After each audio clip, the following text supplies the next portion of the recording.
سامنے انتہائی کری صورت چڑیل کھڑی تھی، رنگت انتہائی سیاہ، کھچڑی سے بال، طوطے کی چونچ کی طرح مڑی ہوئی ناک اور ہاتھوں کی انگلیوں کے لمبے لمبے ناخن، چہرہ تکون، قدر خمیدہ، اور سب سے زیادہ جو شے اسے ڈراؤنا بنائے دے رہی تھی وہ اس کی بغیر بھنوں اور پلکوں کی سرخ انگارہ آنکھیں اور ناگن کی طرح لپ لپاتی ہوئی زبان تھی۔ سائیں کوڑیل کو تو جیسے سکتہ ہونے لگا، مگر وہ بمشکل خود کو سنبھالتے ہوئے جنتر منتر کا ورد جاری رکھے ہوئے تھا۔ تب اچانک اس مکروہ صورت چڑیل نے اس کے قریب آتے ہی غیر انسانی اور بیٹھی ہوئی آواز میں کہا، تجھے میں نے پہلے بھی منع کیا تھا ہمارا پیچھا چھوڑ دے، لیکن تو خود کو بہت بڑا انترباز سمجھتا ہے۔ لے اب اپنا انجام بھی اپنی آنکھوں سے دیکھ لے۔ یہ کہتے ہوئے چڑیل نے اپنی ایک مڑی ہوئی انگلیوں والا ہاتھ سائیں کوڑیل کی طرف بڑھایا جو دراز ہوتے ہوتے اس کے چہرے تک پہنچ گیا۔ اب دو بڑے بڑے ناخنوں والی انگلیاں اس کی دونوں آنکھیں پھوڑنے کو قریب آنے لگیں۔ ادھر سائیں کوڑیل نے اپنے سیاہ علم کا ایک منتر مکمل کرتے ہوئے اپنے ارد گرد پھونک مار دی۔ اس کری صورت چڑیل کے بڑھتے ہوئے ہاتھ کے تیز ناخنوں نے یوں چنگاریاں پھوٹیں جیسے وہ کسی غیر مرئی بجلی کی تار سے ٹکرا گئی ہوں۔ دفتن اس کے حلق سے اس سما خراش چیخ ابھری جس سے آس پاس کا ماحول لرزا کر رہ گیا۔ سائیں کوڑیل نے اپنا عمل کامیاب ہوتے دیکھا تو اسے کچھ حوصلہ ہوا، اور اب خوف کی جگہ ایک جوش آمیز جنون نے لے لی۔ وہ اب ہر صورت میں اس روح کو اپنے قبضے میں کر لینا چاہتا تھا جو اس وقت ایک بھیانک چڑیل کے روپ میں تھی، جس کے بارے میں سائیں کوڑیل شاہ کا خیال تھا کہ اسے بھٹ سائیں نے اپنا غلام یا متی بنا لیا ہے۔ چڑیل کے وار سے بچنے کے لیے سائیں کوڑیل نے چونکہ اپنے گرد غیر مرئی حصار قائم کر لیا تھا، مگر اس میں یہ قباحت تھی کہ وہ اپنے اس جادوئی حصار میں رہتے ہوئے اس چڑیل کے خلاف کوئی وار نہیں کر سکتا تھا۔ اس لیے سائیں کوڑیل نے اسی میں عافیت سمجھی کہ چپ کا کھڑا رہے، مگر ادھر وہ چڑیل کے روپ میں سومری کی بدروح اپنے دشمن نمبر 1 کو چھوڑنے کو کہاں تیار تھی۔ اس نے ایک بار پھر کریہ انگیز چیخ ماری اور دوسرے ہی لمحے اس نے سائیں کوڑیل کی طرف اپنا مکروہ چہرے کا رخ کرتے ہوئے منہ کھول دیا، اور کھلتے کھلتے اس کا منہ غار کی طرح ہو گیا۔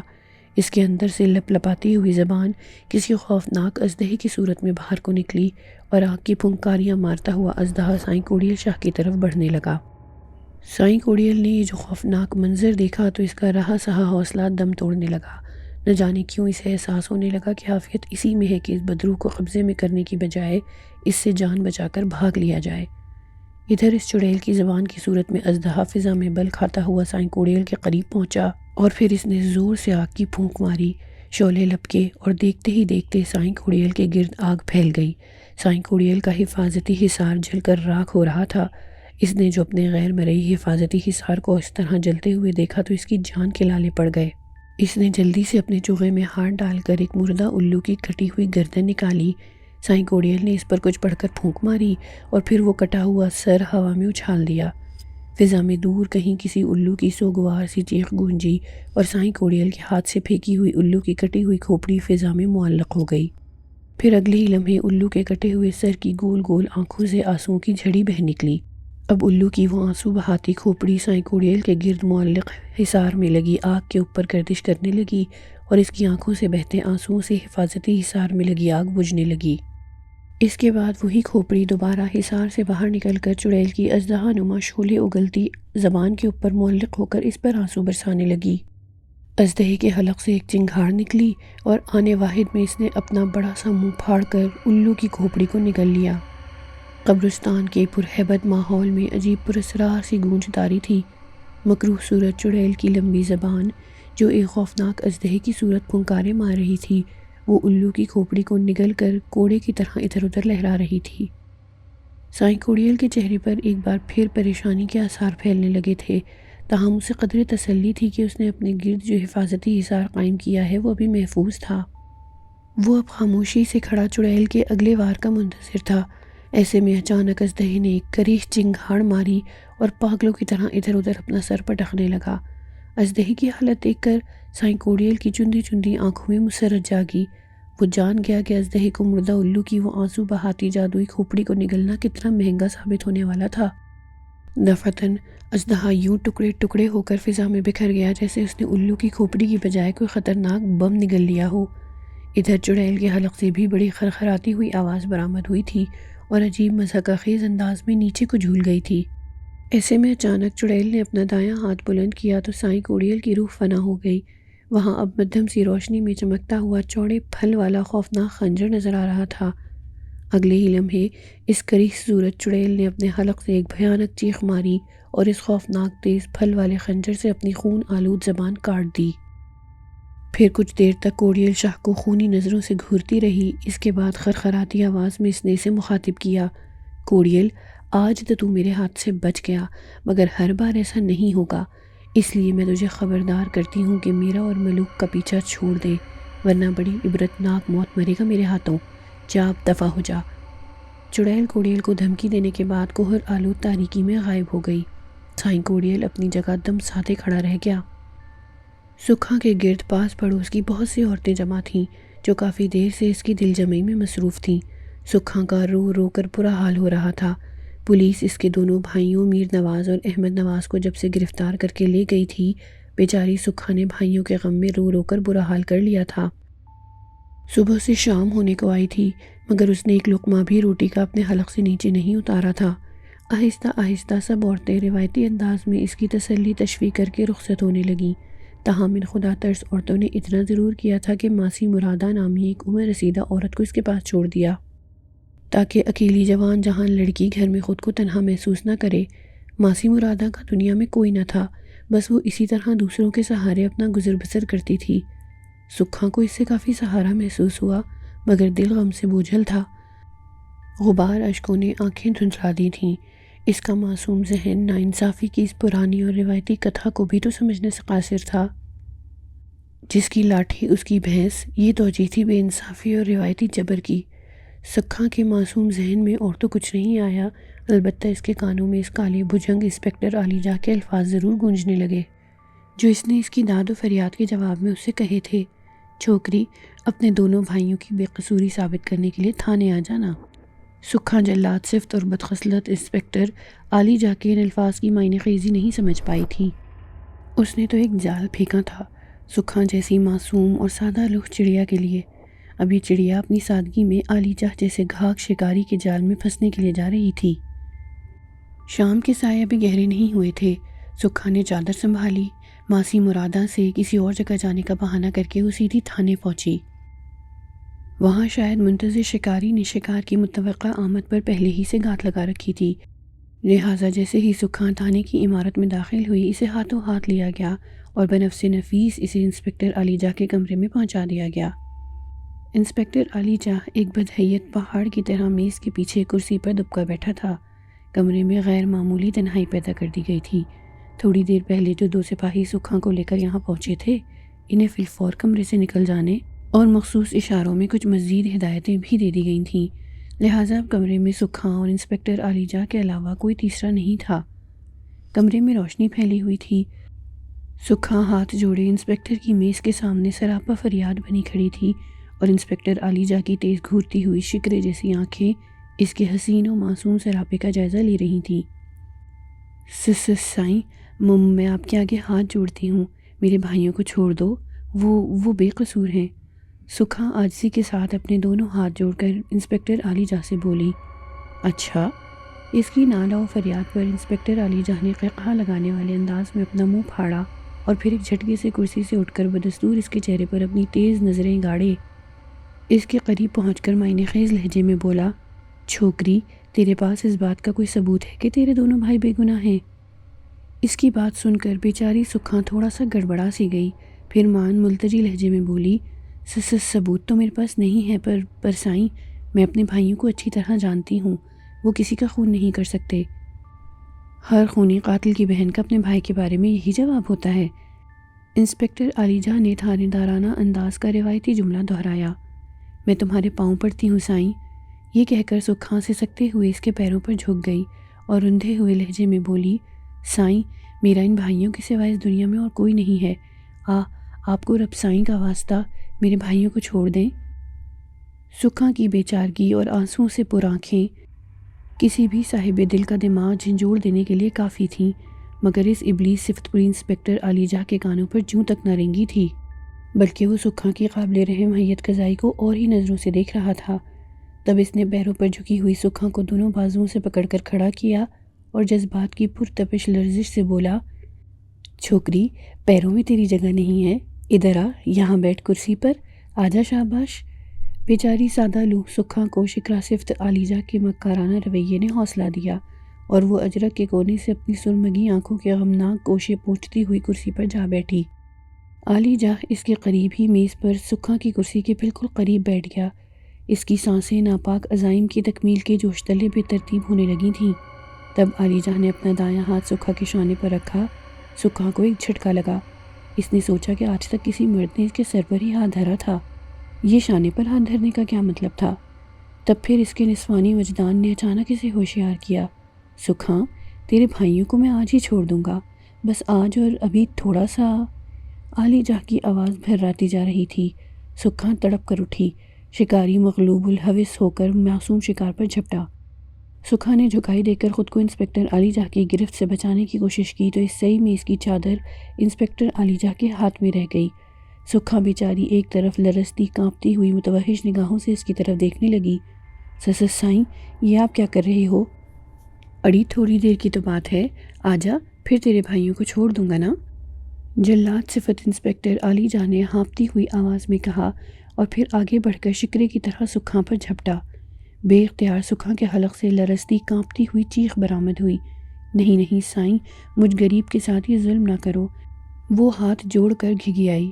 اڑی بس کر، ورنہ تجھے بھی اندر کر دوں گا۔ انسپکٹر عالیجہ نے ابلتی ہوئی آنکھوں سے گھورا۔ اس پر شیطانیت پوری طرح سے حاوی ہو گئی تھی۔ اس نے سکھا کی طرف ہاتھ بڑھایا۔ سکھا نے پھر ایک زوردار چیخ ماری۔ اس کے کپڑے بھی مسل گئے تھے۔ وہ اس کے دستے حیوانیت سے نکلنے کے لیے بے بس چڑیا کی طرح تڑپنے لگی۔ سائیں، تجھے مرشد سائیں کا واسطہ، اللہ سائیں کا واسطہ، مجھ غریب کو چھوڑ دے، میں تیری دھیوں جیسی ہوں، یہ قہر مت کر۔ وہ معصومیت بھرے انداز میں گھگیائی، مگر ابلیس صفت انسپکٹر عالیجہ اب سکھا جیسے ترنے والے کو چھوڑنے کے لیے کہاں تیار تھا۔ اس موقع کا تو وہ منتظر تھا۔ بالآخر اس نے سکھا کو ایک جھٹکا دیا۔ سکھا کے حلق سے زخمی چیخ برآمد ہوئی۔ ٹھیک اسی وقت انسپکٹر عالیجہ کے کمرے کا دروازہ کھلا اور ایک پختہ العمر شخص اندر داخل ہوا۔ یہ انسپکٹر عالیجہ کا اردلی محمد بخش تھا۔ سائیں، یہ آپ کیا کر رہے ہو؟ محمد بخش اپنے صاحب کو حالت شیطانیت میں دیکھ کر زور سے بولا، اڑے تو جا یہاں سے، تیرا ادھر کیا کام؟ اپنی ڈیوٹی سنبھال۔ انسپکٹر عالیجہ اپنے اردلی کی بے وقت دراندازی پر اسے گھورتے ہوئے طیش میں بولا، مگر محمد بخش اب اس کا ماتحت نہیں نظر آ رہا تھا۔ مجبور و بے بس اور اپنی عزت ہارتی ہوئی سکھا کو وہ ایک بیٹی کے روپ میں دیکھ رہا تھا۔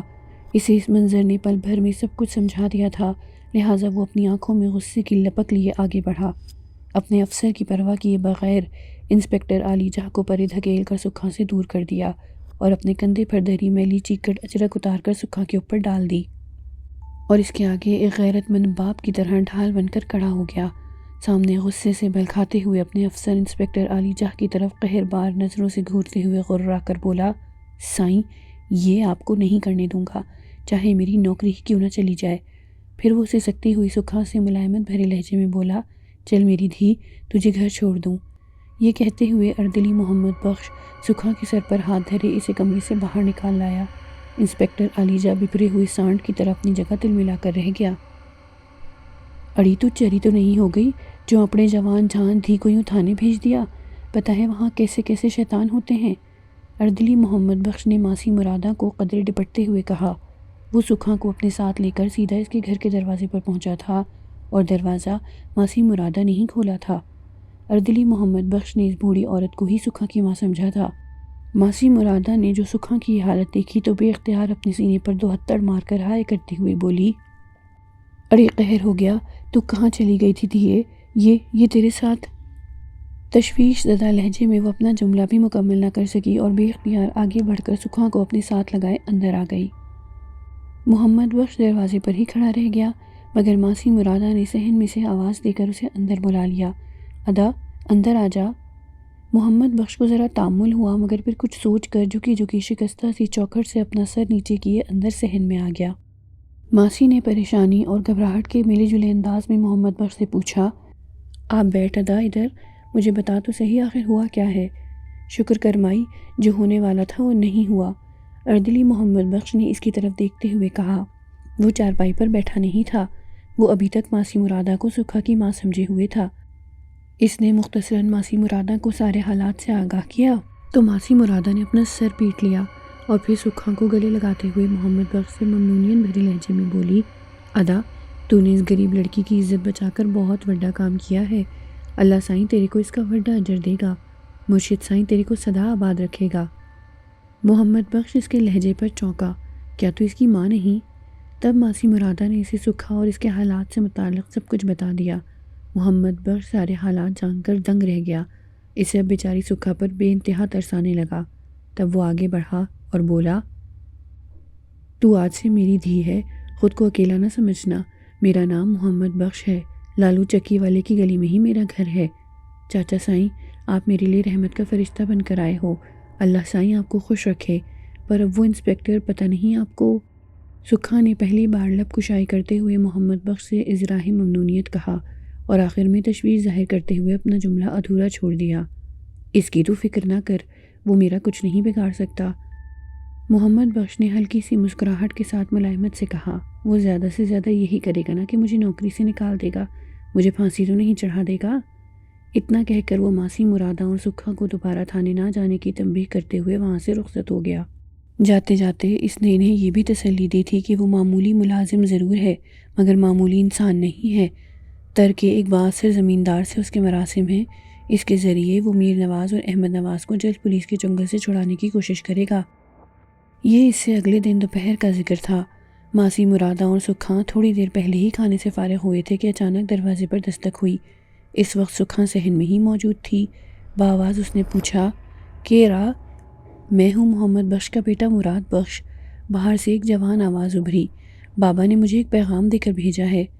سکھا چوکی۔ اس نے مسرت سے سوچا کہ اس فرشتہ طینت شخص محمد بخش کا یہ بیٹا مراد بخش ضرور اس کے دونوں بھائیوں میر نواز اور احمد نواز سے متعلق کوئی خوشخبری لایا ہے، لہٰذا وہ دوڑ کر دروازے تک پہنچی اور اسے یکدم کھولا۔ سامنے اس کی ایک بانکے سجیلے نوجوان پر نگاہ پڑی اور اس کے لاشعور کو ایک جھٹکا لگا۔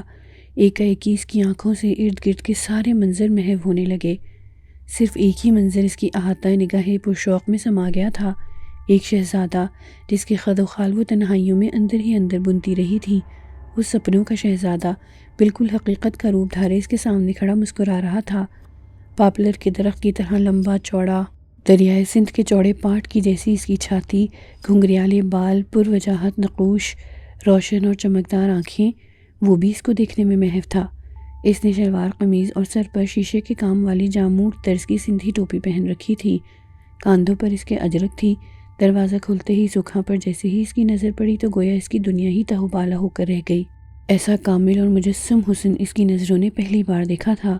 وہ ڈوب رہا تھا اور ابھر رہا تھا، گلنار سا گلابی چہرہ جسے معصومیت نے ملکوتی حسن بخش دیا تھا، کینجر جھیل جیسی آنکھیں جن میں موہنجو داڑو کی سی اداسی تھی، ستواں ناک، سراہی دار گردن، ناک میں چاندی کا ابلق، کریر کے درخت کی طرح دبلا پتلا مگر شاداب سراپا۔ اس قطالہ جاں اور حسن جاں کے مکمل حسن کا نظارہ دیکھنے کے لیے صدیاں ناکافی تھیں۔ وہ دونوں نگاہوں ہی نگاہوں میں گم، میں نہ رہا اور تو نہ رہی کی تفسیر بنے نہ جانے کتنی دیر اسی طرح گمسم کھڑے رہے کہ اچانک اندر صحن سے ماسی مرادہ کی آواز ابھری، اڑی سکھا، کون آیا ہے؟ تو خاموش کیوں کھڑی ہے؟ اس آواز پر دونوں کا سکتہ ٹوٹا۔ تب سکھا نے گھبرا کر اپنے سر کی چادر درست کی اور گردن ذرا موڑ کر ماسی مرادہ سے جواباً بولی، ماسی، چاچا محمد بخش کا بیٹا آیا ہے، کوئی پیغام لے کر۔ یہ کہتے ہوئے سکھا نے ایک نگاہ پھر مراد پر ڈالی تھی۔ سکھا کی سریلی مدھر آواز مراد بخش کو اپنی سماعتوں میں رس گھولتی محسوس ہوئی۔ اڑی چری، پھر اسے باہر کیوں روک رکھا ہے، اندر کیوں نہیں لاتی؟ ماسی مرادہ کی کھڑکھڑاتی آواز ابھری۔ ایسے میں مراد کی باریک مونچھوں والے ہونٹوں پر ہلکی سی مسکراہٹ تیر گئی۔ دونوں کی نگاہیں ایک دوسرے کے چہرے پر طواف کر رہی تھیں۔ جواباً سکھا کے حنائی لبوں پر بھی موج تبسم ابھرا اور پھر اس نے اپنے سر کے خفیف اشارے کے ساتھ مراد بخش کو اندر آنے کا اشارہ کیا۔ مراد بخش ایک قدم آگے بڑھا تو اسے یوں لگا جیسے وہ سکھا کے دل کے دروازے کو پار کر رہا ہو۔ وہ گھر کی چوکھٹ پار کر کے اندر صحن میں آ گیا۔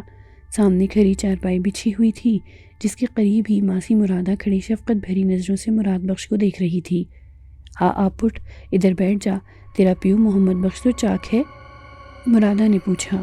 ہاؤ ماسی وہ ٹھیک ہے، مراد بخش نے چارپائی پر بیٹھتے ہوئے کہا۔ پھر جیسے اسے کچھ یاد آ گیا اور وہ گھبرا کر اٹھ کھڑا ہوا۔ ایک جانب کو کھڑی سکھا کو ہی گھبراتا ہوا نوجوان بھلا محسوس ہو رہا تھا۔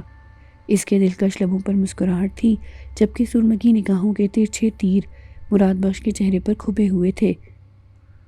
مراد بخش کو جیسے اچانک کچھ یاد آ گیا، تاہم اسے چارپائی سے اچانک اٹھتا دیکھ کر ماسی بولی، اڑے پٹھ مرادے، اٹھ کیوں گیا؟ بیٹھ تو صحیح۔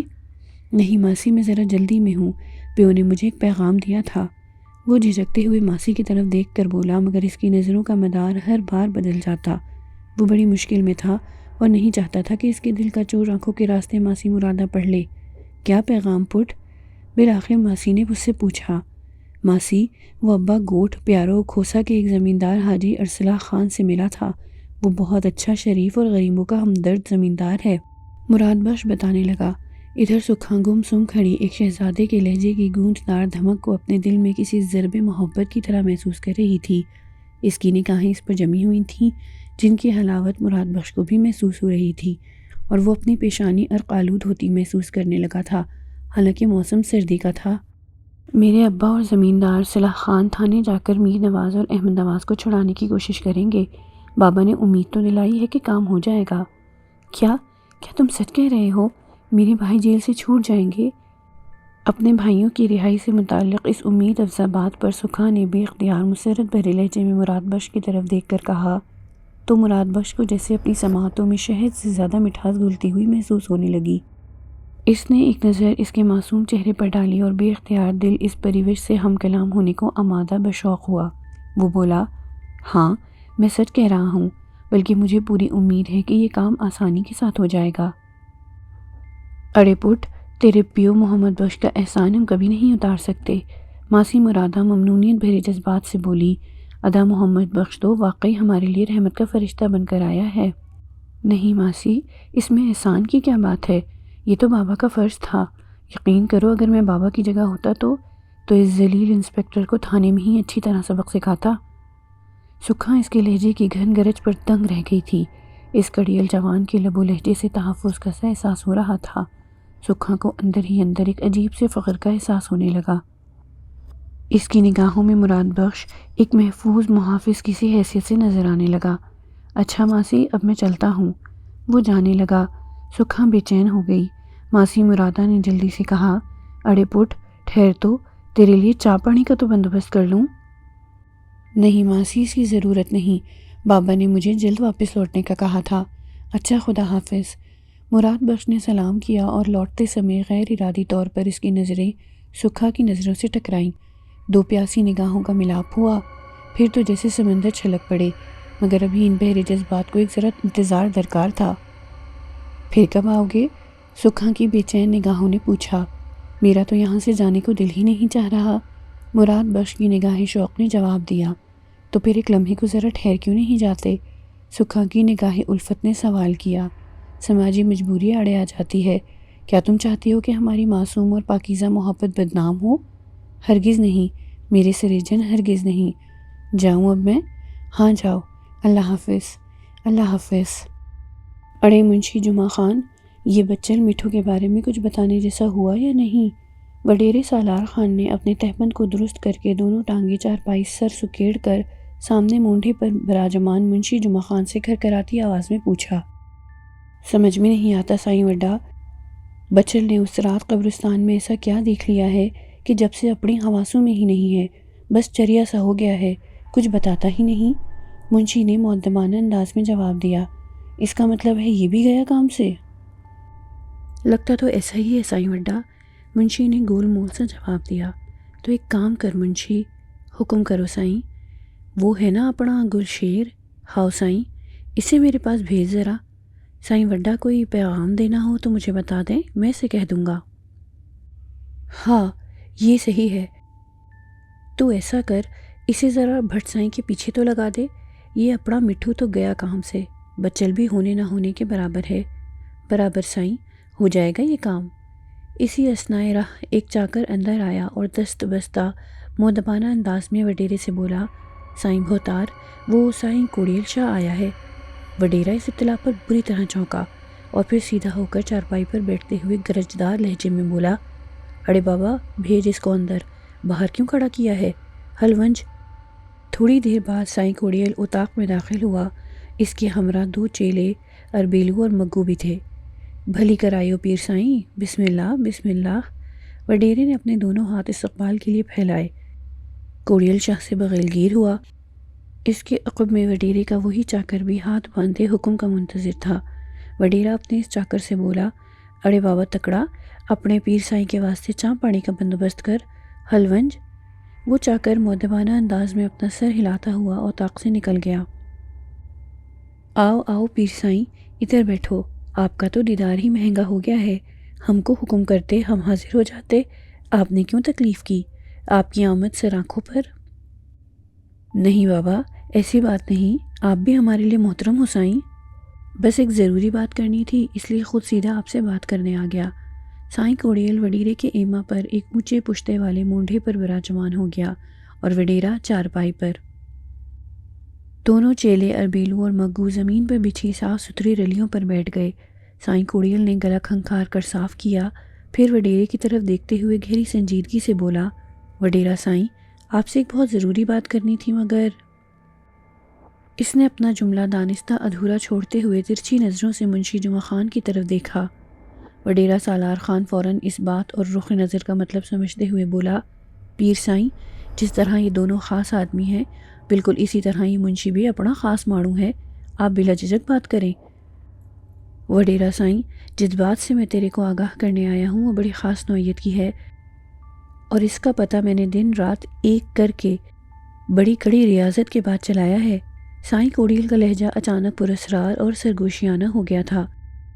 اس کی بات سن کر وڈیرا سالار خان ایک لمحے کو ٹھٹکا۔ اسے اب سائیں کوڑیل کی پہیلیوں میں یہ گفتگو الجھن آمیز بے چینی میں مبتلا کر رہی تھی۔ تاہم اسے اچھی طرح یاد تھا کہ جب اس نے محمد ملوک نامی چھوکرے کو اپنی بیٹی سومری سمیت کارا کر کے قتل کرنا چاہا تھا تو محمد ملوک نامی وہ نوجوان روپوش ہو گیا تھا۔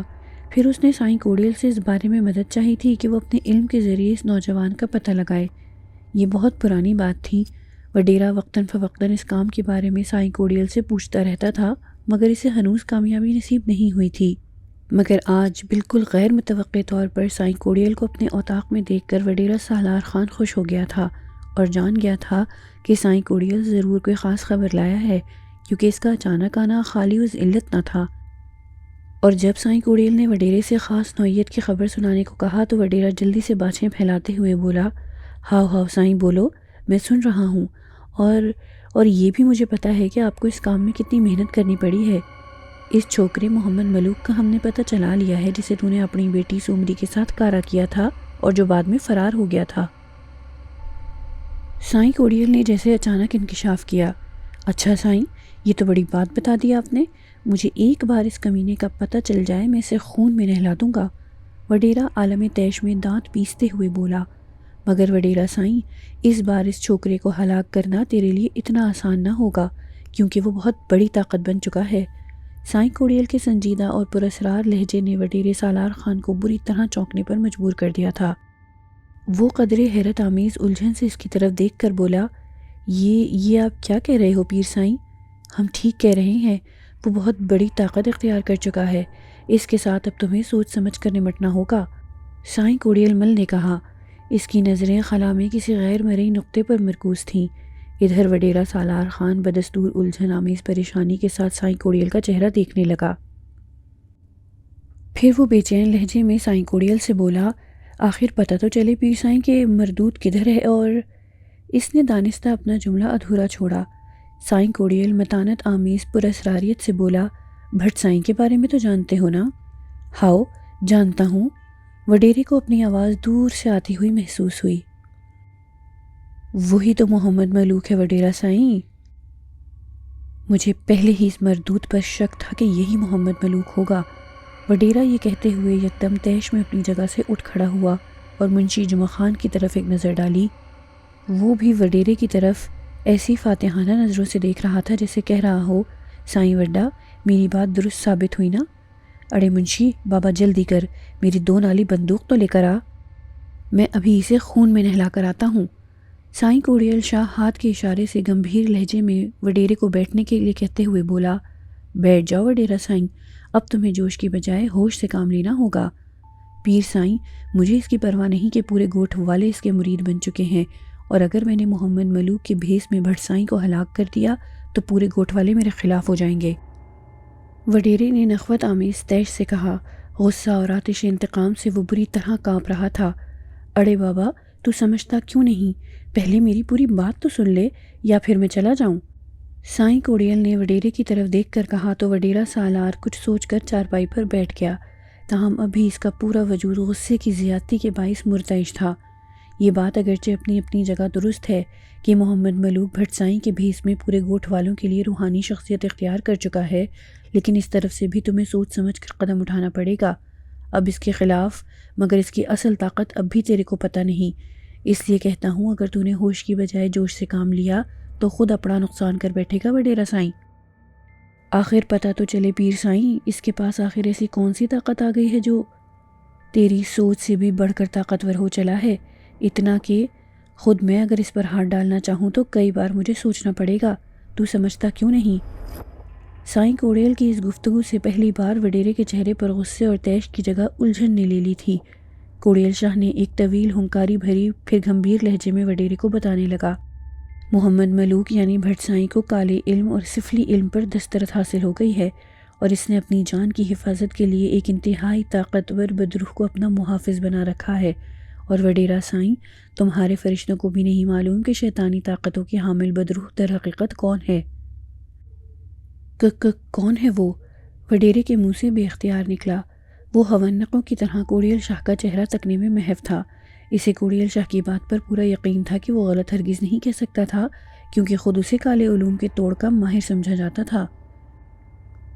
وہ شیطانی طاقتوں کی حامل بدروح تیری بیٹی سومری کی روح ہے، جسے تو نے محمد ملوک کے ساتھ کاری کا الزام لگا کر خود اپنے ہاتھوں سے قتل کر ڈالا تھا۔ سائیں کوڑیل شاہ نے جیسے دھماکہ کیا، وڈیرا سناٹے میں آ گیا۔ اسے یوں لگا جیسے اوطاق کی بلند چھت اس کے سر پر آن گری ہو۔ پیر سائیں، یہ آپ کیا کہہ رہے ہو؟ وہ ہکلاتے ہوئے بولا، صحیح کہہ رہا ہوں میں، بالکل، بھلا میری بات غلط ہو سکتی ہے؟ سائیں کوڑیل وڈیرے کے چہرے پر نظریں گاڑتے ہوئے بولا، اور اضافہ کیا، میرے اس معاملے میں ہاتھ ڈالنے سے اب وہ بدروح میری بھی دشمن ہو گئی ہے، اس لیے تو میں کہتا پڑا ہوں کہ بہت سوچ سمجھ کر اور ہوش و حواس میں رہتے ہوئے ہی ان دونوں سے نمٹنا ہوگا، ورنہ تیری جلد بازی تیرے ساتھ مجھے بھی لے ڈوبے گی۔ برابر پیر سائیں، برابر، آپ جیسا کہو ویسا ہی ہوگا، مگر یہ بات میرے حلق سے نہیں اتر رہی ہے کہ میری بیٹی سومری کی روح میری دشمن ہو گئی ہے۔ وڈیرے کے لہجے میں بچکانہ حیرت تھی، جسے محسوس کرتے ہوئے سائیں کوڑیل طنزیہ مسکراہٹ سے بولا، کیوں؟ تو نے اپنی دھی کو پھولوں کے ہار پہنائے تھے جو تیری دشمن نہیں ہو سکتی؟ تو یہ کیوں بھول جاتا ہے کہ تو نے بڑی بے دردی کے ساتھ اپنی بیٹی سومری کا قتل کیا تھا؟ خیر، اب چھوڑ ان باتوں کو، میرے آنے کا مقصد دراصل ایک یہ بھی تھا کہ میں تجھے خبردار کر دوں کہ اب تیری بیٹی کی روح ایک شیطانی طاقت بن چکی ہے۔ یہ طاقت تیرے دشمن محمد ملوک یعنی بھٹ سائیں کے قابو میں آ چکی ہے۔ اب تو اس سے کیا بدلہ لے گا؟ انتقام تو اب یہ دونوں مل کے تجھ سے لینے والے ہیں، مگر لگتا ہے شاید تجھے میری باتوں کا یقین نہیں آیا۔ سائیں کوڑیل نے گویا اپنی بات کی اثر پذیری جانچنے کے لیے دانستہ آخر میں ایسا کہا، اور وہاں اپنی نظروں سے وڈیرے سالار خان کے چہرے کی طرف دیکھ رہا تھا، جہاں تھوڑی دیر پہلے آتش غیظ کا الاؤ سلگ رہا تھا، مگر اب اس کی جگہ انجانے خوف کی کپ کپاہٹ طاری ہو گئی تھی۔ میرا مقصد تجھے خوفزدہ کرنا نہیں ہے وڈیرا سائیں۔ اپنی گفتگو کی خاطر خواہ اثر پذیری کا اندازہ کرنے کے بعد سائیں کوڑیل نے کہا، میں چاہتا ہوں کسی طرح ان دونوں کا خاتمہ کر دیا جائے، مگر تمہیں بہرحال محتاط رہنے کی ضرورت ہے۔ سائیں کوڑیل نے یہ کہہ کر جیسے وڈیرے سالار خان کی مشکل آسان کر دی۔ یہ سر بسر اور حیرت انگیز حقیقت تھی کہ سائیں کوڑیل کی باتوں نے وڈیرے سالار خان جیسے باجبروت اور متکبر شخص کو خوف میں مبتلا کر دیا تھا۔ وہ کوڑیل کی بات سن کر جلدی سے بولا، بابا، پیر سائیں، پھر تم ہی کچھ کرو، بس کوئی ایسا علم پڑھو کہ سانپ بھی مر جائے، لاٹھی بھی بچ جائے، محمد ملوک کا بھی خاتمہ ہو جائے اور میرا انتقام بھی پورا ہو جائے، ورنہ گوٹھ والے بھی سمجھ رہے ہوں گے کہ وڈیرا سالار خان ابھی تک ایک کارو چھوکرے کو ہلاک نہیں کر سکا، لیکن میں قتل کروں گا اسے اپنے ہاتھوں سے، اور گوٹھ والوں کے سامنے اس کی لاش دکھاؤں گا تاکہ انہیں بھی پتہ چل جائے کہ ہماری عزت پر ہاتھ ڈالنے والے کا کیا انجام ہوتا ہے۔ ایسا ہی کچھ کرتے ہیں، سائیں کوڑیل نے ہونکاری لی۔ تم ایک کام کرو سائیں، کسی طرح محمد ملوک کو اس صحرائی جھونپڑی سے اٹھوا لو اور پھر مجھے اطلاع کر دو، میں فوراً چلا آؤں گا اور اسی کے ذریعے سومری کی بدروح کو بھی بآسانی قابو کیا جا سکتا ہے۔ سائیں کوڑیل کی بات پر وڈیرے سالار خان کی آنکھیں چمکنے لگیں۔ وہ فوراً بولا، یہ کام میں آج ہی کر ڈالوں گا۔ بس تو پھر ٹھیک ہے۔ سائیں کوڑیل رخصت ہونے کے لیے اپنی جگہ سے اٹھا۔ جیسے ہی یہ تم کام کر ڈالو مجھے راتوں رات اطلاع کر دینا، میں چلا آؤں گا اور اس پر ایک خاص عمل آزماؤں گا۔ چنگا چنگا، وڈیرا سالار خان خوش ہو کر بولا۔ سائیں کوڑیل جا چکا تھا۔ رات سر پر آتے ہی اچانک دھواں دھار بارش شروع ہو گئی۔ سائیں کوڑیل وڈیرے سالار خان کی اوطاق سے واپس اپنے گھر لوٹا تو خاصا پرجوش تھا۔ وہ اس بات پر خوشی سے پھولے نہیں سما رہا تھا کہ اس نے بھٹ سائیں اور سومری کی بدروح سے متعلق پراسرار حقیقت سے پردہ اٹھا دیا تھا، اور اب اس کی انتہائی کوشش یہ تھی کہ کسی طرح سومری کی روح کو اپنے قابو میں کر لے، کیونکہ وہ جانتا تھا کہ اگر ایک بار وہ بدروح اس کے قابو میں آ گئی تو وہ ناقابل شکست ہو جائے گا، بلکہ اس روح کو اپنا غلام بنا کر اپنی مرضی کے مطابق اس سے کام لے سکے گا، خوب مال و دولت اکٹھی کرے گا۔ مگر وہ بھی جانتا تھا کہ سومری کی بدروح کو قابو کرنا کچھ آسان بھی نہیں۔ بہرطور اسے اپنے علم پر بھی پورا بھروسہ تھا۔ گھر آتے ہی اپنے گھر کے پچھواڑے کچی کوٹھڑی میں جا بیٹھا، کمرے میں بالکل اندھیرا کر کے انگیٹھی جلا کر اس کے قریب بیٹھ گیا۔ اس کی آنکھیں بند تھیں، بدحیت مکروہ ہونٹ متحرک تھے۔ ذرا دیر بعد وہ فضا میں اپنا دایاں ہاتھ بلند کر کے ایک چٹکی بھرتا، پھر سلگتی ہوئی انگیٹھی کے بھڑکتے ہوئے شعلے کمرے کی چھت تک پہنچ جاتے۔ یہ عمل وہ ذرا دیر بعد کر رہا تھا۔ باہر شراٹے دار بارش جاری تھی، بادلوں کی ہیبت ناک گڑگڑاہٹ اور بجلی کی گرج چمک سے دل ہول رہا تھا۔ کچی کوٹھڑی کی دیواریں شعلوں کی حدت سے سرخ ہو رہی تھیں۔ جس کوٹھڑی میں سائیں کوڑیل اپنے کام میں مصروف تھا، اس کا ایک دروازہ باہر بھی کھلتا تھا۔ اچانک باہر زور سے بجلی کے کڑکنے کی دل دہلا دینے والی آواز ابھری اور ٹھیک اسی وقت دروازے پر دستک ہوئی۔ سائیں کوڑیل اپنے جاپ میں محو تھا، اس لیے دستک اس کے کانوں تک نہیں پہنچی۔ پھر دوسرے ہی لمحے دروازے پر دوبارہ اور سہبارہ، حتیٰ کہ لگاتار دستک ہونے لگی تو سائیں کوڑیل نے ایک دم اپنی آنکھیں کھول دیں۔ سلگتی ہوئی انگیٹھی کے قریب بیٹھنے کی وجہ سے شعلوں کی حدت سے اس کا کالا سیاہ چہرہ انتہائی ڈراؤنا نظر آ رہا تھا۔ دروازے کی طرف جاتے ہوئے اس کا دل یکبارگی زور سے دھڑکا، تاہم وہ نہ چاہتے ہوئے بھی اٹھا اور دروازے کی طرف بڑھا۔ سائیں کوڑیل کو اس وقت کسی کی آمد بڑی گراں گزری تھی، مگر وہ خود پر جبر کر کے دروازے کے قریب آیا اور قدرے تیز آواز میں بولا، کون ہے؟ مگر اس کی آواز شاید باہر طوفان باد و باران کے شور میں دب گئی تھی، کیونکہ دوسری طرف خاموشی چھائی رہی تھی۔ اڑے بابا، بولتا کیوں نہیں؟ کون ہے؟ اس بار سائیں کوڑیل نے پہلے سے بھی بلند آواز سے قدرے بیزار ہو کر پوچھا تو دوسری طرف سے کسی کے یوں بولنے کی آواز ابھری جیسے وہ میلوں سفر طے کر کے آیا ہو۔ دروازہ کھولو بابا، ہم مسافر ہیں، بڑی مہربانی ہوگی، اس طوفانی رات میں اپنے یہاں پناہ دے دو۔ سائیں کوڑیل کو یہ سن کر بڑا طیش آیا، لہٰذا وہ اسی لہجے میں غصے سے پھنکار کر بولا، جاؤ دفع ہو جاؤ یہاں سے، یہ کوئی سرائے ہے کہ رات کو ہماری نیند خراب کرنے آگے آ جاؤ گے؟ جاؤ آگے۔ اس کے درست لہجے پر دوسری طرف لمحہ بھر کو خاموشی چھائی رہی۔ اس کے بعد وہی آواز ابھری۔ اس بار آواز عجیب و غریب لب و لہجے کی غمازی کر رہی تھی۔ بابا، ناراض کیوں ہوتے ہو؟ اتنا تو ہم بھی جان گئے ہیں کہ تم اندر بیٹھے آگ تاپ رہے ہو، اور کیوں تاپ رہے ہو یہ بھی ہم جانتے ہیں۔ اچھا کوئی بات نہیں بابا، کوئی بات نہیں۔ یہ سن کر سائیں کوڑیل کا ماتھا ٹھنکا، اس کا منہ حیرت کے مارے کھلا کا کھلا رہ گیا تھا۔ ذرا دیر پہلے کی درستگی بھاپ بن کر ہوا ہو گئی۔ اس نے بصورت کنڈی کھول کر دروازہ وا کیا۔ سامنے دھواں دھار برستی تاریکی میں اسے دو جھکے حیولے نظر آئے جو اب واپس لوٹ رہے تھے۔ بجلی یکبارگی چمکی تو اس کی چندھیا دینے والی تیز روشنی میں سائیں کوڑیل نے دیکھا کہ وہ دونوں کوئی عمر رسیدہ اور کمر خمیدہ مرد و عورت تھے، شاید میاں بیوی، جنہوں نے اپنے کاندھوں پر بخشیاں بھی اٹھا رکھی تھیں۔ سائیں کوڑیل نے فوراً انہیں آواز دی، اے ٹھہر جاؤ بابا۔ اس کی آواز سن کر وہ دونوں عمر رسیدہ مسافر میاں بیوی رکے اور پلٹ کر کوڑیل کی طرف دیکھا۔ ٹھیک اسی لمحے بجلی کڑکی اور سائیں کوڑیل ان کا چہرہ دیکھ کر بری طرح ٹھٹک گیا۔ ان دونوں پراسرار میاں بیوی کے چہرے انتہائی ڈراؤنے تھے۔ جھریوں بھرے سیاہ لمبوترے اور استخوانی چہرے، گدھ کی چونچ کی طرح مڑی ہوئی ناک اور چھوٹی چھوٹی آنکھوں میں وحشت سی ناچتی ہوئی جٹا دار بال۔